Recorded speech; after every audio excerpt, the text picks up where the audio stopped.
Somebody's come and said there's been an accident. As first aiders, you're now going to go into that scene. There's a first aid kit on the ground and some other bits and pieces. Feel free to use anything that's in there. If you need to cut his clothing, cut it, but we'll be assuming that an ambulance will be 10 minutes away. This morning we turned up to work not knowing what to expect. We knew that there was some sort of first aid training, and when we walked into the shed it was a completely different take on what typical first aid training was. It's really interesting and completely different from anything we've ever done here.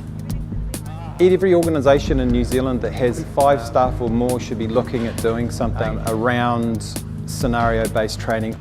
We've developed a product which we can now go on site and assess the abilities of a company or organisation's first aiders. It's always interesting in a first aid course, you know, it's front of mind then, but a couple of months later or a year later, to actually see that they have remembered what they need to know and be able to put that into practice. What we will do then is also go through their first aid kit and the emergency products that they have on site and make sure that the team actually understand how to use them.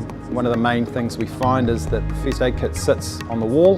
The only time it's ever utilised or looked at by the company or organisation is when it's needed, and most of the time people don't know half the products that are in there.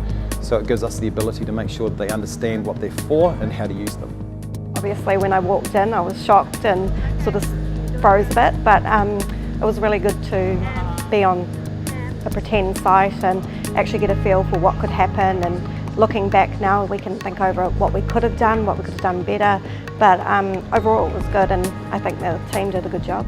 I wanted to put my team to the test to see how they go in a real life situation, that when they're out on site, if something was to happen, that they could react. Obviously, you know, when they're out on site, they do not have the support, they do not have books, and we just want to make sure that obviously they're doing a good job out there, that they do have the tools to help save somebody.